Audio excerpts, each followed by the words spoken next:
Alors bonjour, dans cette courte capsule vidéo, nous verrons comment la relation de Pythagore peut être impliquée dans des pyramides. Donc d'abord, on va juste présenter c'est quoi une pyramide. Bien, une pyramide, d'abord, ce qui la distingue, c'est que c'est un solide qui a une seule base, mais surtout, en plus d'avoir une seule base, sa partie latérale, elle est formée uniquement de triangles. Donc, dans le fond, on a une base qui est disons, au sol. La base se retrouve au sol. Et à partir de cette base-là, il y a un triangle qui part de chacun des côtés de ma base et qui rejoint un seul sommet qu'on appelle apex. Donc, dans le fond, c'est de la façon qu'on reconnaît une pyramide. C'est une partie latérale formée de triangles, dans le fond, qui relie une base avec un seul sommet qui est l'apex. Les parties importantes maintenant de la pyramide. Les parties importantes de la pyramide, bien, on va commencer avec le segment qui relie l'apex au centre de la base, donc, et qui descend de façon perpendiculaire, donc qui crée un angle droit. C'est notre hauteur. Donc, voici la hauteur de la pyramide. Elle se prend évidemment avec un angle droit. Ensuite, on a le segment qui part du centre de notre base, qui est un polygone régulier. Cette année, on va travailler seulement avec des bases qui sont des polygones réguliers. Donc, ça pourrait être hexagone, ça pourrait être un pentagone comme ici, ça pourrait aussi être un carré, ça pourrait être un triangle équilatéral. Donc, ce sont tous des polygones réguliers car ils ont des côtés ainsi que des angles isométriques. Et on va travailler seulement avec des polygones réguliers, nous, cette année. Le petit segment que je viens de tracer, donc qui relie le centre d'un côté au centre du polygone, et évidemment, qui coupe le côté à angle droit, s'appelle l'apothème de la base. Et finalement, tant qu'à avoir tracé ces deux segments-là, on va aller tracer celui qui relie les deux derniers qu'on vient de tracer. Donc, ça se trouve être la hauteur d'un des triangles. Mais la hauteur d'un des triangles, c'est un peu comme la glissade, si on veut, au centre d'un des triangles. On va l'appeler, ça c'est un peu ordinaire, dans le sens que on n'a pas été très original en maths parce qu'on l'appelle apothème aussi. Par contre, ça sera l'apothème de la pyramide. Donc, bien important, il va falloir faire la différence entre un apothème de pyramide et un apothème de base. Donc, on va toujours le préciser dans un texte, lequel apothème on parle, mais ça va être à vous d'être vigilant pour savoir lequel est concerné. Évidemment, ça donne un triangle rectangle, ces trois segments-là, et on l'a sorti. Et après ça, ça nous permettrait de faire des calculs, probablement qu'on va vous donner régulièrement deux côtés sur trois. Il faudrait réussir à aller trouver le troisième. D'ailleurs, on va tout de suite aller faire un exemple. Donc, on va aller se prendre un exemple à la page suivante. Et on va aller chercher quelle est la longueur de l'apothème de cette pyramide à base carrée. Donc, si je commence par tracer un apothème de pyramide, c'est-à-dire ça part de mon apex, un apothème de pyramide, pas apothème de base. Donc, je m'en viens exactement au centre. J'ai un apothème de pyramide. Ça crée un angle droit à cet endroit-ci. Mais voici ce que je cherche. Je suis à la recherche de ça. Et je sais seulement que la hauteur de ma pyramide, donc celle qui descend à angle droit, le segment qui est là, mesure 36 cm. C'est tout ce que je connais. Je connais aussi l'arête qui est sur le côté. Donc, je connais une arête qui est de 39 cm. Mon arête n'est pas l'apothème de pyramide, donc le 39 cm n'est pas ça. Par contre, comme je connais seulement deux nombres, bien, ce que je n'aurai pas vraiment le choix de faire pour commencer, je vais tenter d'aller trouver tout de suite de là à là. Je vais relier de là à là parce que dans le fond, ça permet de créer un triangle rectangle dans lequel je connais deux mesures sur trois. En fait, je connais quoi? Bien, si je redessine le triangle que j'ai, je trouve à connaître 39. Je me trouve à connaître le 36 qui est la hauteur et je vais pouvoir aller trouver le petit côté rouge que je viens de tracer. Pour nous aider, on va donner pour commencer des noms à chacun de nos sommets. Disons le sommet A, le sommet B, le sommet C, le D. On va mettre le E derrière, le F en plein centre et on va mettre notre G ici. Donc, j'ai nommé tous mes sommets que je risque d'avoir besoin.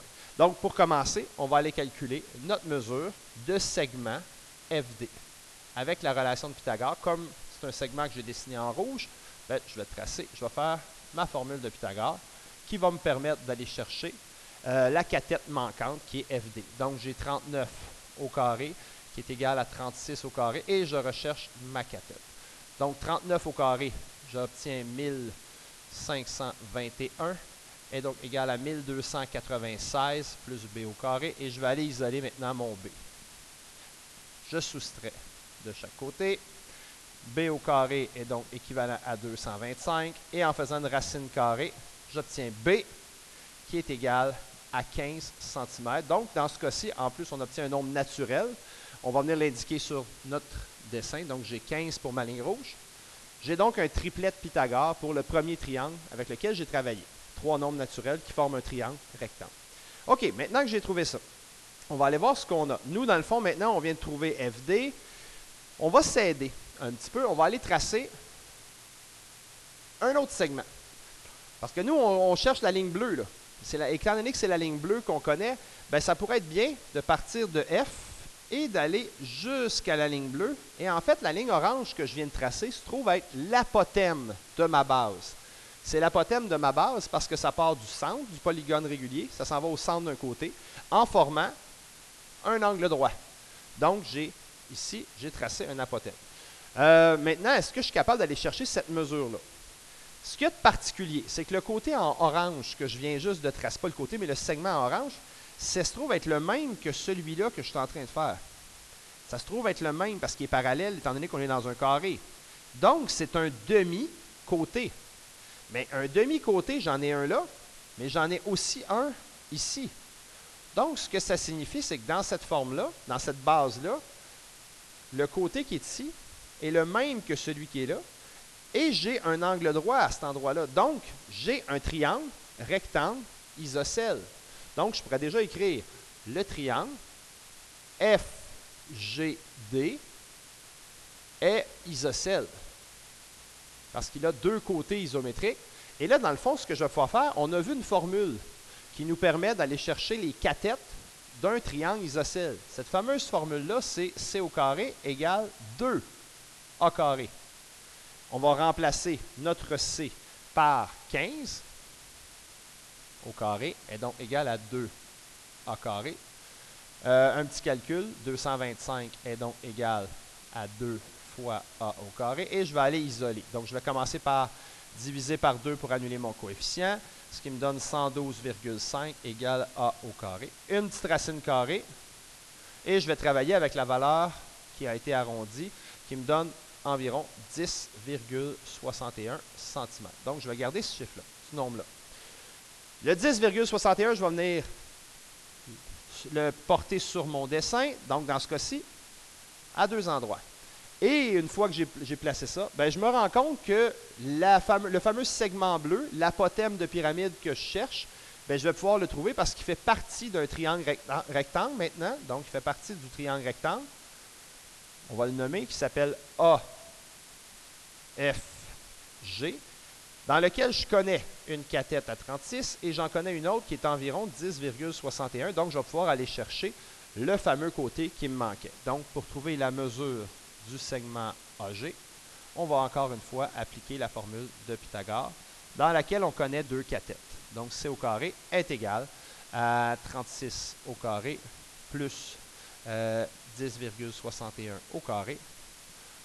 Ça me donne 1296 plus 112,57. C au carré, c'est un environ, parce qu'en fait, mon 10,61 provient d'un nombre arrondi. Donc, C au carré est environ 1408,57. Et je vais terminer par une racine carrée pour isoler mon C.